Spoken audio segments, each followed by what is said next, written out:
I died in my own wedding dress. Not at my wedding, at theirs.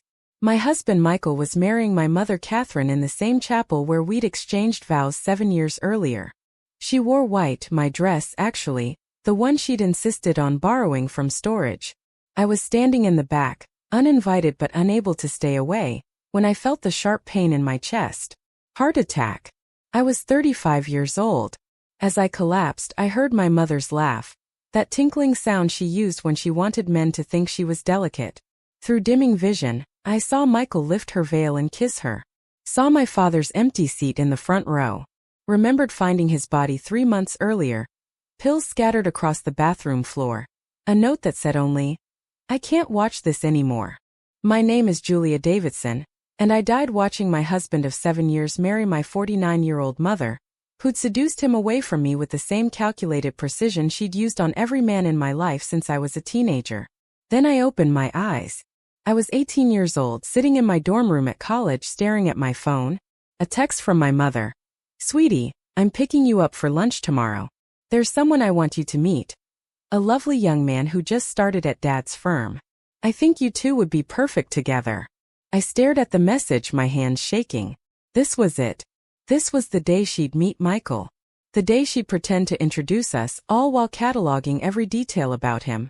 His laugh, his ambitions, his vulnerabilities, so she could use them against me later. In my original timeline, I'd been thrilled. My mother wanted to set me up. She was finally acting like a supportive parent instead of a competitor. I dressed carefully, put on makeup, been excited to meet this lovely young man. Michael had been charming, attentive, and genuinely interested in me. We dated for 3 years, married at 25, and I thought I was finally building a life separate from my mother's shadow. I'd been so stupid. This time, I deleted the message and called my father instead. "Dad? I can't do lunch with Mom tomorrow. Can you tell her I have exams?" My father's voice was warm, concerned. "Is everything okay, Julia? You sound strange." "I'm fine. Just stressed about school. Your mother really wants you to meet this young man. Michael something. She's been talking about him non-stop." Of course she had. Already planning how to take him from me. "Dad, has Mom ever?" I stopped. How could I ask this without sounding insane? "Ever what, honey? Has she ever competed with me? For attention or anything else?" Silence. Long, uncomfortable silence. "Julia, why are you asking this? Just answer, please." My father sighed. "Your mother has always been complicated. She's beautiful, charismatic, and she knows it. Sometimes I think she sees other women, even you, as competition rather than people to love. And you're okay with that?" "I love your mother," he said simply, "and I hope she loves me in her way." "Dad, that's not love. That's..." "Julia, I have to go. Your mother just got home. We'll talk later." He hung up before I could respond. I sat in my dorm room, staring at the wall, processing this conversation I'd never had in my original timeline. My father knew. He'd always known what my mother was. And he'd stayed anyway, watching her destroy everything around her, including me. The next day I didn't go home. I stayed on campus, ignored my mother's increasingly frantic calls, and focused on my classes. A week later my mother showed up at my dorm. She looked exactly as I remembered. Glossy dark hair, perfect makeup, expensive clothes that showed off a figure she maintained obsessively. At 42 she could have passed for 30. She knew it. Everyone knew it. "Julia," she said, her voice dripping with hurt. "Why have you been avoiding me? I tried to do something nice for you, and you couldn't even be bothered to show up." "I was busy, Mom. Too busy for family. Too busy for a young man I specifically chose for you because I thought he'd make you happy." "How did you choose him exactly?" She blinked, surprised by the question. "What do you mean? How did you decide Michael was right for me? Did you talk to him? Get to know him?" "Well, yes. He's working for your father. I met him at a company dinner. He's charming, ambitious, exactly your type." "How do you know my type?" "I'm your mother, Julia. I know everything about you." I looked at her carefully, seeing things I'd missed the first time around. The way her eyes assessed my appearance, cataloging any advantage I might have over her. The slight tightness around her mouth when she mentioned Michael, like she was already possessive of him. The calculated performance of maternal concern. "Mom, I don't want you to set me up with anyone." Her expression shifted, just a flash of anger before the hurt returned. "Why not? Don't you trust my judgment?" "No," I said honestly. "I don't." "Julia, that's incredibly hurtful." "Mom, have you ever competed with me for a guy's attention?" The question hung in the air between us. My mother's face went through several expressions: shock, indignation, calculation. "How dare you suggest such a thing? I'm your mother." "That's not an answer." "I don't need to answer such an offensive question. You're my daughter." "I would never." She stopped, tears welling up. "Is this what you think of me? That I'm some kind of predator?" In my original timeline, I would have immediately backtracked, apologized, comforted her. I'd been trained since childhood to manage my mother's feelings, to make her the priority, to never question her motivations. This time I just waited. My mother dabbed at her eyes, careful not to smudge her makeup. "I came here to introduce you to a wonderful young man who could give you the life you deserve. But if you're going to accuse me of having inappropriate intentions, then forget it. I'll tell him you're not interested." "Good." She looked genuinely shocked. "Good? You're willing to throw away a chance at happiness because of some paranoid delusion." "I'm willing to live my life without your interference, yes." My mother stood up, her face cold. "You're making a mistake, Julia. Michael is special. If you won't appreciate him, maybe I shouldn't waste him on someone so ungrateful." There it was. The threat. The promise of what she'd do if I rejected her gift. "Then don't waste him, Mom. Find someone else to manipulate." She left without another word. Her fury barely contained beneath her perfect exterior. That night my father called. "Julia, what did you say to your mother?" "She's devastated. I told her I didn't want to be set up. She said you accused her of having inappropriate feelings for this young man." "Julia, that's a serious accusation." "Dad, I need you to be honest with me. Has Mom ever crossed boundaries with my boyfriends?" Silence again. That telling, horrible silence. "Julia, your mother is complicated. That's not an answer. Has she flirted with them? Tried to get their attention?" "She's friendly. Sometimes too friendly. But it's just her personality." "It's not just her personality and you know it," I interrupted. "She competes with me. She has been since I hit puberty. You've seen it. You've just never done anything about it." "Your mother was very beautiful when she was young," my father said quietly. "Modeling agencies wanted her. Men wanted her. She was the center of attention everywhere she went. Then she got pregnant with you at 23, married me, and suddenly she was someone's wife and someone's mother instead of Catherine Moore, the most beautiful woman in the room. So she resents me for existing?" "She resents aging," he corrected. "And when you became a beautiful young woman yourself, I think it reminded her of what she'd lost. That doesn't excuse her behavior, but it might explain it. And you just let her take her resentment out on me?" "I love you both," he said helplessly. "I didn't know how to stop it without destroying our family." "Dad, the family is already destroyed. You're just pretending it's intact." I hung up feeling sick. In my original timeline, I'd never understood how much my father had enabled my mother's behavior. I thought he was oblivious, maybe a little weak, but fundamentally good. Now I knew he was a coward who'd chosen to preserve an illusion rather than protect his daughter. Over the next few weeks, I heard through the grapevine, my father's secretary, who'd always liked me, that my mother had become extremely close to Michael, having lunch with him regularly, asking him to escort her to company events when my father was busy, laughing at all his jokes, touching his arm when she talked to him. Classic Catherine behavior. She was already laying groundwork. In my original timeline, she'd done all of this while I was dating Michael. He'd thought it was sweet that my mother liked him so much. I'd been relieved that she approved. We'd both been too stupid to see what she was actually doing. Marking her territory, waiting for the right moment to take what was mine. This time Michael wasn't mine. He was just some 25-year-old associate at my father's firm who'd caught my mother's attention. Let her have him. Let her show everyone exactly who she was. But I underestimated her. 2 months after our confrontation, my mother called me with an announcement. She and my father were getting divorced. Your father and I have grown apart, she said, her voice sad but strong. It's been coming for years. We both deserve to be happy. What does Dad say about this? He agrees it's for the best. We'll work out the details amicably. I'm sure you'll still have a relationship with both of us.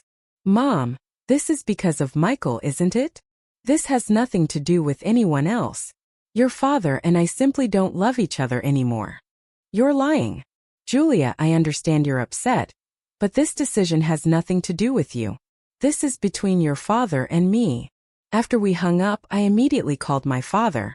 Dad, what's going on? Mom said you're getting divorced. She told you. He sounded defeated, exhausted. I was going to call you this evening. Is this because of Michael? It's complicated, Julia. It's really not. Mom wants to chase after a man half her age, so she's divorcing you. That's not complicated. That's abandonment. She says we've grown apart. Dad, she's been growing apart from you since I was born. Why is this finally the breaking point?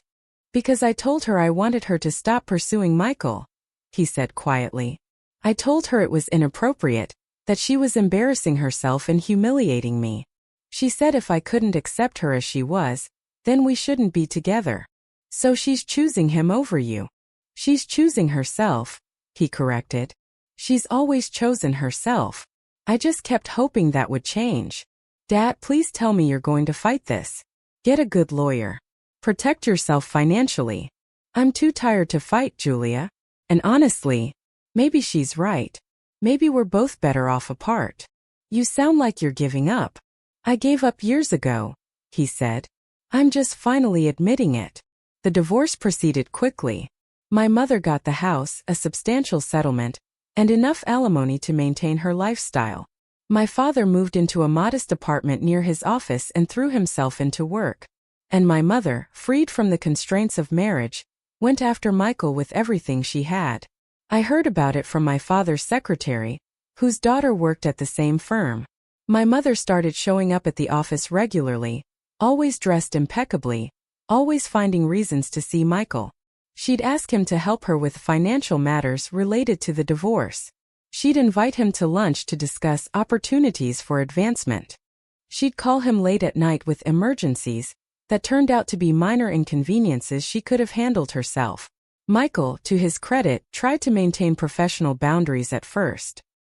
He'd keep their interactions brief, decline after-work invitations, redirect her to my father for business matters.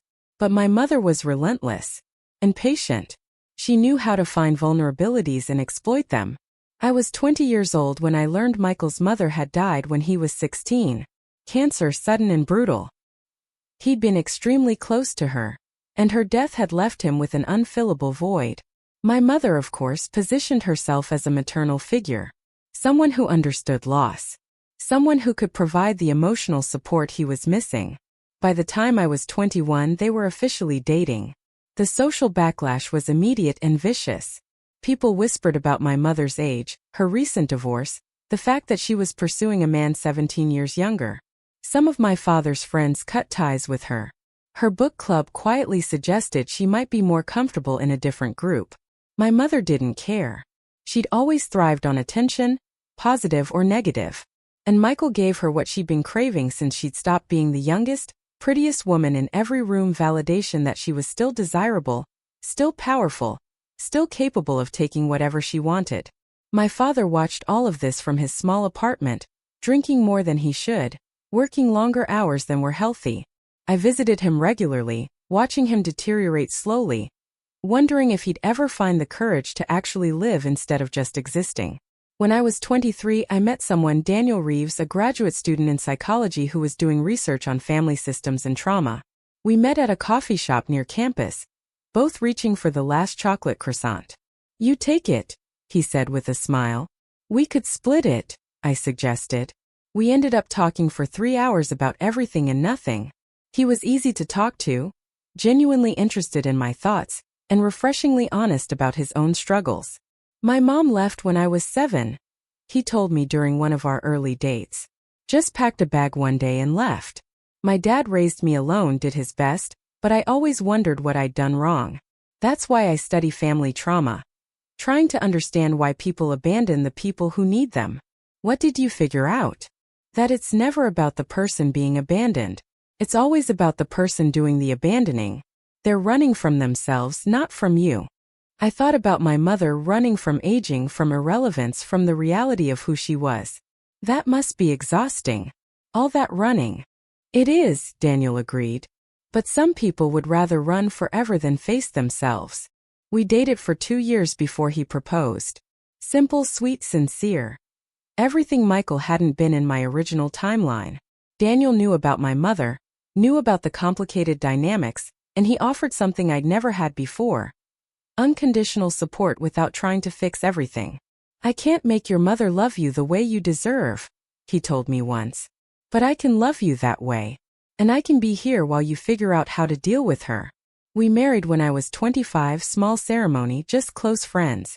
My father attended, sober for the first time in months, with genuine happiness in his eyes. My mother was not invited.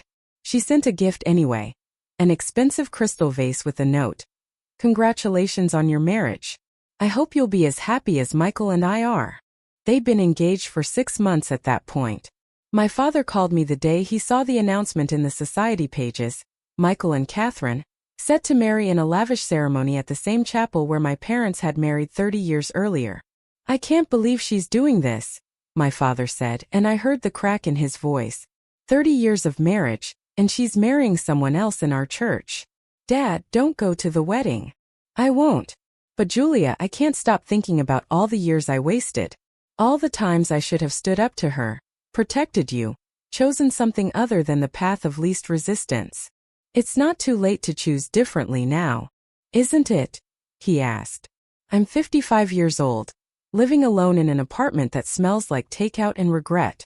My ex-wife is about to marry someone who could be our son. My daughter barely speaks to me because I was too weak to protect her. What do I have left? You have me, Dad. You have time to build something better. You have the rest of your life. Do I? He sounded so tired. Sometimes I think I already died years ago. I'm just going through the motions now. Dad, that's the depression talking. Have you called your therapist? There's no point. There's always a point. Please, Dad. Call Dr. Chun. Promise me. He promised. But promises from defeated men don't mean much. 2 days before my mother's wedding, my father took every pill in his medicine cabinet and lay down on his bathroom floor to die. His cleaning lady found him 12 hours later. The paramedic said he'd left a note short, devastating. I can't watch this anymore. I sat in the hospital beside my father's body. They tried to revive him, but it was too late, and felt nothing but rage. Not at him. At her. At my mother, who destroyed a good man's will to live simply because she couldn't bear to age gracefully. The funeral was 2 days after her would-have-been wedding. She cancelled it, of course. Appeared at the service in black, crying beautifully, playing the devastated ex-wife perfectly. Michael stood beside her, uncomfortable, seeming to realize for the first time that he'd been part of something ugly. I gave the eulogy. Talked about my father's kindness, his quiet strength, his love for his family. And at the end, I looked directly at my mother and said, my father died of a broken heart. He died watching the woman he loved chase after youth and validation instead of valuing what she already had. He died alone because he'd been alone for years, even when he was still married. I hope that whatever my mother was chasing was worth this price. My mother fled the church before the service ended. Michael followed her. I never saw him again. My mother postponed the wedding indefinitely. Public opinion had turned completely against her. People whispered that she'd killed her husband, that her selfishness had driven a good man to suicide, that she was a monster.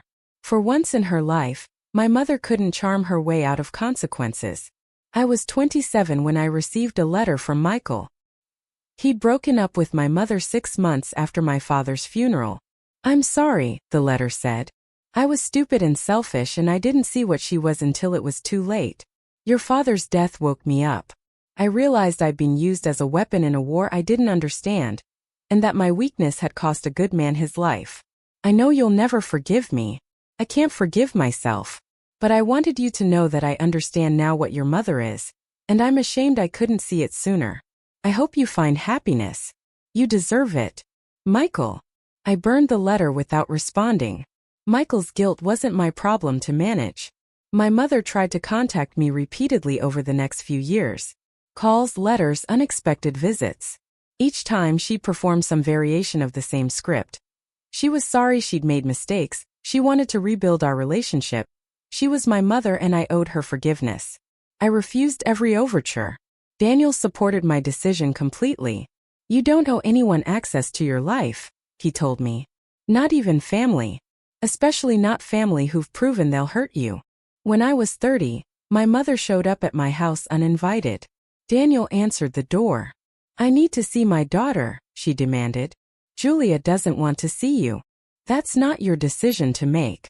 You've turned her against me. Mrs. Davidson, your daughter made her own choices based on your actions. I had nothing to do with that. You don't understand what it's like, my mother said, and I could hear her voice break. To watch your youth slip away. To become invisible. To feel like you're disappearing. I understand that you made choices that hurt people, Daniel replied calmly. And those choices have consequences. I'm her mother. Biologically, yes. Functionally, no. You stopped being her mother when you decided your daughter was competition instead of someone to love. I listened to this exchange from inside the house, my hand on my pregnant belly. I was carrying my first child, a daughter. And I knew with absolute certainty that I would never, ever treat her the way my mother had treated me. My mother left crying that day. But she didn't stop trying to force her way back into my life. When my daughter Sophie was born, my mother sent elaborate gifts. I donated them all. When Sophie turned 5, my mother showed up at her school. I got a restraining order. When Sophie was 8, my mother created a fake social media account to connect with her. I contacted the police. Why won't she just leave us alone? I asked Daniel one night, exhausted from another legal battle. Because admitting she's lost you means admitting she was wrong, Daniel said. And your mother has spent her entire life constructing a reality where she's always the victim. Always misunderstood, never responsible. If she admits what she did to you, that reality collapses. When I was 42, the same age my mother had been when she'd met Michael, I looked in the mirror and understood her fear for the first time. I saw the fine lines around my eyes, the gray hairs I couldn't hide anymore. The way my body had changed after 2 children. And I felt nothing. No terror. No desperate need to prove I was still desirable. Just acceptance that this was life, this was aging, this was human. I had a husband who loved me, children who needed me, work that fulfilled me, friends who valued me. I didn't need to be the youngest or the prettiest or the center of attention to feel worthwhile. My mother had never learned that lesson. And it had cost her everything. I was 55 when I received word that my mother had died. Heart attack, sudden, at a nightclub where she'd been trying to seduce a man young enough to be her grandson. She was 69 years old and still chasing the high of being wanted. Her funeral was sparsely attended. A few distant relatives. Some older friends who'd never quite cut ties. Michael surprisingly looking gray and tired and filled with regret. I gave no eulogy this time. Just stood silently as they lowered her coffin into the ground, feeling a complicated mix of relief and sadness. Are you okay? Daniel asked, his hand warm in mine. I don't know. She was my mother. I should feel something more than this. You feel what you feel. That's all any of us can do. That night I found a box in my mother's storage unit. Letters she'd written but never sent. Letters to me spanning decades. I read them once sitting on my bedroom floor, tears streaming down my face. They were full of justifications, explanations, pleas for understanding. My mother writing and rewriting her story, always positioning herself as the victim, always explaining why her choices were actually noble, actually brave, actually the result of circumstances beyond her control. In the very last letter, written just weeks before her death, she'd finally written something approaching truth. Julia, I know you'll never forgive me. I don't deserve forgiveness. But I need you to understand I was so afraid. Afraid of becoming invisible, of not mattering, of being forgotten. I thought if I could just stay desirable, stay relevant, stay the center of attention, I wouldn't have to face the reality that I'd wasted my life on superficial things. I was wrong. I know that now. But knowing doesn't change anything. I'm 69 years old and I have nothing. No husband, no daughter, no grandchildren, no real friends. I have beauty treatments and expensive clothes and a string of meaningless encounters with men who forget me immediately. You were right to cut me out of your life. I would have done the same. I just wish I'd been brave enough to change before I lost everything that actually mattered. But courage was never my strength. Beauty was the only power I understood. And when that faded, I had nothing left. I'm sorry, Julia. For all of it. I'm sorry I couldn't be the mother you deserved. Catherine. I burned the letters in my fireplace, watching years of my mother's self-justification turn to ash. Do you forgive her? Daniel asked, sitting beside me. No, I said honestly. But I understand her now. And I pity her. That's more generous than she deserved. Maybe. But holding on to anger only hurts me. She can't be hurt anymore. My father's sister reached out after the funeral, my Aunt Marie, who I hadn't seen since childhood. I should have said something years ago, she told me over coffee. About your mother. About the way she treated you. But I convinced myself it wasn't my place to interfere. What would you have said? That your mother was exactly like her mother. My mother-in-law was the same way. Beautiful, charismatic, and absolutely incapable of letting anyone else shine. She competed with her own daughters, sabotaged their relationships, demanded constant attention. Your grandmother died alone in a nursing home because she'd alienated everyone who ever loved her. And nobody thought to warn my mother? Or me? We tried. Your father knew. I told him before he married her what he was getting into.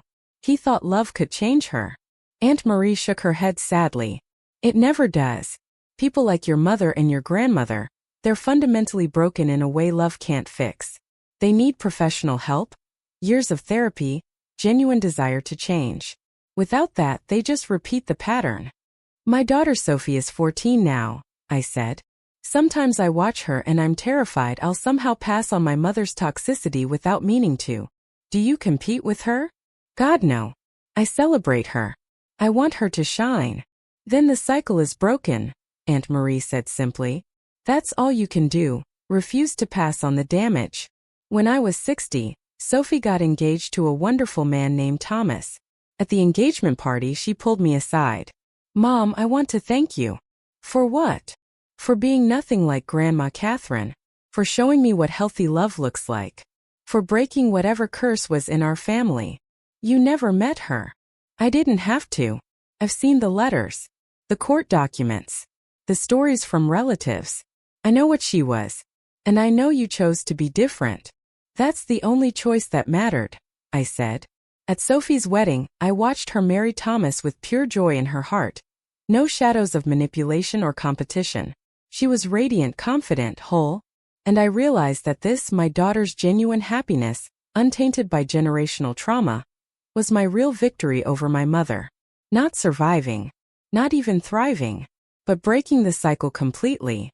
I died at 75, peacefully in my sleep, surrounded by family who genuinely loved me. Daniel held my hand. Sophie whispered that she loved me. My grandchildren played quietly in the next room. In my first timeline, I died at 35 in my own wedding dress, watching my husband marry my mother, knowing my father had killed himself rather than witness it. In this timeline, I died having built a life of genuine love, having raised a daughter free from toxic patterns, having made peace with my mother's choices without letting them define me. The difference was everything. At my funeral, Sophie gave the eulogy. My mother spent her entire adult life undoing damage she didn't cause. Her mother, my grandmother, was beautiful, charismatic, and incapable of genuine love. She hurt everyone around her, destroyed a marriage, and died alone. My mother could have become bitter. Could have repeated the pattern. Could have competed with me the way her mother competed with her. Instead, she chose differently. She chose therapy.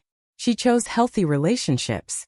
She chose to break a generational curse that had destroyed the women in our family, for as long as anyone could remember. She was my mother, yes. But she was also a model for how to survive toxic family, how to build something better, how to choose love over fear. I miss her. But I'm grateful she lived long enough to see that her choice to break the cycle worked. That her grandchildren are growing up without that shadow. That our family is finally genuinely healthy. That's her legacy. Not survival. Not even strength.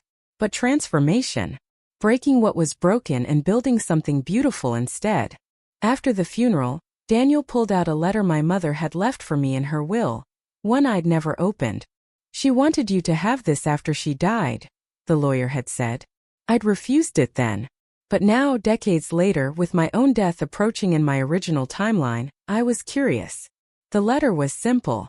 Julia, by the time you read this, I'll be gone. I won't ask for forgiveness because I don't deserve it.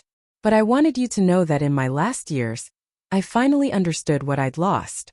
Not your father, though I should have treasured him. Not Michael, that was never real. But you. My daughter. The one person who could have loved me if I just let you. I threw away the most valuable thing in my life because I was too afraid to be ordinary, too vain to be kind, too selfish to love anyone more than I loved attention. Your grandmother died alone in a nursing home because she'd alienated everyone who ever loved her. And nobody thought to warn my mother? Or me. We tried. Your father knew. I told him before he married her what he was getting into. He thought love could change her. Aunt Marie shook her head sadly. It never does. People like your mother and your grandmother, they're fundamentally broken in a way love can't fix. They need professional help, years of therapy, genuine desire to change. Without that, they just repeat the pattern. My daughter Sophie is 14 now, I said. Sometimes I watch her and I'm terrified I'll somehow pass on my mother's toxicity without meaning to. Do you compete with her? God, no. I celebrate her.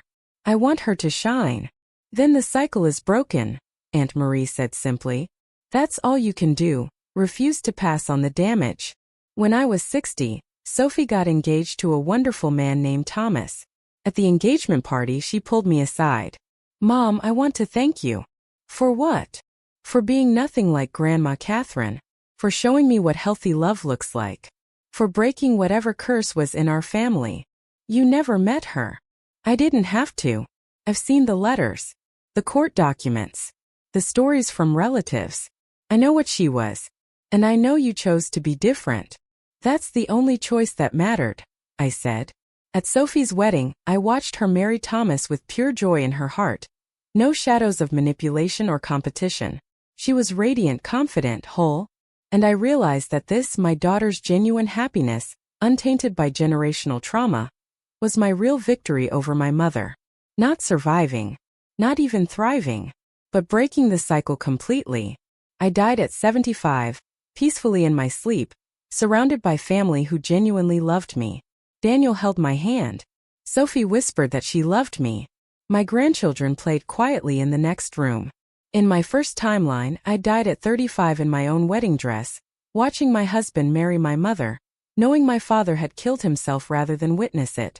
In this timeline, I died having built a life of genuine love, having raised a daughter free from toxic patterns, having made peace with my mother's choices without letting them define me. The difference was everything. At my funeral, Sophie gave the eulogy. My mother spent her entire adult life undoing damage she didn't cause. Her mother, my grandmother, was beautiful, charismatic, and incapable of genuine love. She hurt everyone around her, destroyed a marriage, and died alone. My mother could have become bitter, could have repeated the pattern, could have competed with me the way her mother competed with her. Instead, she chose differently. She chose therapy. She chose healthy relationships. She chose to break a generational curse that had destroyed the women in our family, for as long as anyone could remember. She was my mother, yes, but she was also a model for how to survive toxic family, how to build something better, how to choose love over fear. I miss her. But I'm grateful she lived long enough to see that her choice to break the cycle worked. That her grandchildren are growing up without that shadow. That our family is finally genuinely healthy. That's her legacy. Not survival. Not even strength. But transformation. Breaking what was broken and building something beautiful instead. After the funeral, Daniel pulled out a letter my mother had left for me in her will. One I'd never opened. She wanted you to have this after she died, the lawyer had said. I'd refused it then. But now, decades later, with my own death approaching in my original timeline, I was curious. The letter was simple. Julia, by the time you read this, I'll be gone. I won't ask for forgiveness because I don't deserve it. But I wanted you to know that in my last years, I finally understood what I'd lost. Not your father, though I should have treasured him. Not Michael, that was never real. But you. My daughter. The one person who could have loved me if I just let you. I threw away the most valuable thing in my life because I was too afraid to be ordinary, too vain to be kind, too selfish to love anyone more than I loved attention. You were right to cut me out. I would have done the same.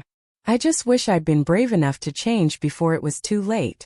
I hope you built a beautiful life without me. You deserved one. Mom. I read it once, then burned it with the others. Any regrets? Daniel asked, his hand warm in mine even after 50 years of marriage. Just one. What's that? I wish I could tell my 18-year-old self that it all works out, that refusing to meet Michael that day was the right choice, that every hard decision I made to protect myself was worth it, that I'd die surrounded by love instead of watching my husband marry my mother. You did tell her, Daniel said softly. You were her. Every choice you made after being reborn was you telling that girl she deserved better. I guess it was. And did she listen? I looked around my room, photos of Sophie and her family, Daniel's hand in mine, the sound of my grandchildren laughing downstairs. Yeah, I said. She listened. Epilogue. 20 years later. Sophie sat in her mother's favorite chair, reading through the journals Julia had left behind. Detailed accounts of 2 lifetimes. One where she died young, betrayed by everyone she loved, and one where she'd chosen differently and built something beautiful. Sophie's daughter Lily, named after Daniel's mother, not after the aunt who tried to destroy everything, sat beside her, reading over her shoulder. Grandma died twice? Lily asked, confused. In a way, Sophie said carefully. Or maybe she just saw what her life could have been if she'd made different choices, and she chose better. Was great-grandma Catherine really that bad? Sophie thought about the stories, the court documents, the trail of destruction her grandmother had left behind. She was someone who never learned that beauty fades but character lasts, Sophie said. She was someone who chose attention over love, validation over growth, selfishness over sacrifice. And Grandma Julia was different? Grandma Julia was someone who'd seen the worst possible version of her life and decided to build something better. She broke a curse, Lily. A generations-old pattern of women destroying each other and themselves for male attention. How did she do it? By choosing herself. By refusing to play the game. By recognizing that some relationships, even family relationships, are toxic and need to be ended. Is that sad? It's honest, Sophie said. And sometimes honesty is sad. But it's always necessary. Lily was quiet for a moment. Mom, would you ever compete with me? For a guy or for attention? Sophie pulled her daughter close. Never. You're not my competition, Lily. You're my legacy. Watching you shine doesn't diminish me. It proves I did something right. That's what Grandma Julia used to say. Because she meant it. And because she lived it. That's the difference between her and her mother. Grandma Julia's words matched her actions. Great-grandma Catherine's never did. That night, Sophie added her own entry to her mother's journal. Mom, you died today in my timeline. 20 years ago. But your legacy lives on in Lily, who's growing up free from the toxicity that defined her great-grandmother's life. You broke the cycle. You built something beautiful. And you taught me that the greatest gift a mother can give her daughter isn't beauty or status or even love. It's freedom. Freedom to be fully herself without fear of competition or betrayal. Thank you for that. Thank you for choosing differently. Thank you for being brave enough to walk away from your own mother so I never had to walk away from mine. You were an extraordinary woman not because you survived but because you transformed. I miss you. But I'm so proud to be your daughter. Sophie. She closed the journal, placed it in the family archive beside her grandmother's letters, and went to check on Lily. Her daughter was asleep, peaceful, safe, untouched by the darkness that had consumed previous generations.